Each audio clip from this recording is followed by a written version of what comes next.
अस्सलाम वालेकुम। Cancer awareness series के एक और प्रोग्राम के साथ दोबारा हाज़िर हैं।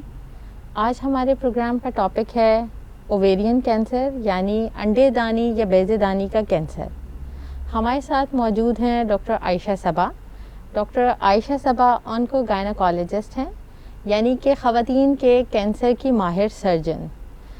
डॉक्टर आयशा सबा इंडस हॉस्पिटल में अपनी खदमात सरअंजाम दे रही हैं। अस्सलाम वालेकुम डॉक्टर आयशा। वालेकुम सलाम शाइस्ता, बहुत शुक्रिया कि आपने मुझे एक प्लेटफॉर्म दिया राहत टीवी के तवज्जुह से कि मैं इस कैंसर के अंडेदानी या बेज़ेदानी कैंसर, जिसे ओवेरियन कैंसर भी कहते हैं, उसके लिए बात कर सकूं। और डेफ़िनेटली हम कोई ना कोई मैसेज अपनी आवाम के लिए ज़रूर देंगे आज के प्लेटफॉर्म से। डॉक्टर आयशा, मुझे ये बताइए कि ये अंडेदानी का कैंसर किन अलामात के साथ ज़ाहिर होता है? शाइस्ता, ये बहुत अच्छा सवाल है और मैं चाहूँगी कि हमारी ख़वातीन को इन अलामात का बारे में पता होना चाहिए। इम्पॉर्टेंट चीज़ के अंदर शामिल है कि पेट का फूल जाना।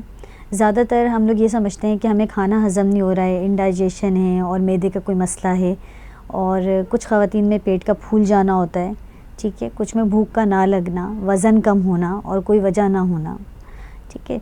और कुछ ख़वातीन के अंदर, कुछ टाइप के कैंसर्स के अंदर ब्लीडिंग, अपने पीरियड का भी आगे पीछे हो जाना भी शामिल है, ठीक है। तो ये अलामात बहुत कॉमन है जिनको हमें हमेशा इग्नोर नहीं करना चाहिए।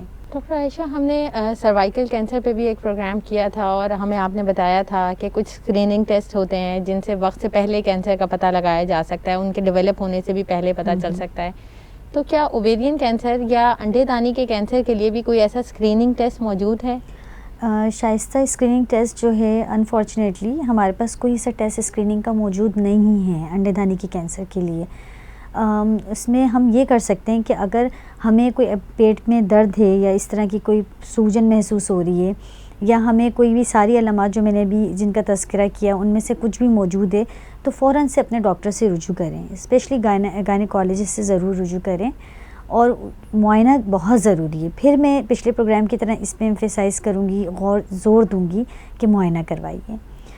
अपना पेट का भी मुआयना, अंदरूनी और जनरल पूरा मुआयना भी बहुत ज़रूरी है। उसके बाद अगर आपके गायनेकोलॉजिस्ट को लगता है कि आपका अल्ट्रासाउंड या कोई और इन्वेस्टिगेशन होनी ज़रूरी है, लैब्स ज़रूरी हैं, तो वो भी करवाएं। और फिर डिपेंड करता है कि उसमें क्या आता है और आगे क्या होना चाहिए।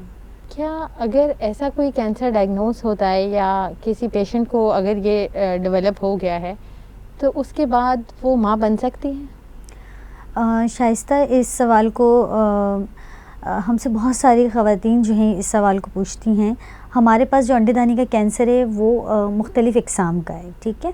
पहले शुरू के जिस तरह अंडर 20 साल के अंदर अंदर जो लड़कियों को कैंसर होता है अंडेदानी का, जिन्हें जर्म सेल ट्यूमर कहते हैं, वो कॉमन है। उसके बाद जो है हमारे पास अबव 40 या 50 एज के अंदर हमारे पास एपिथेलियल सेल एक टाइप है, उसकी वो कॉमन है।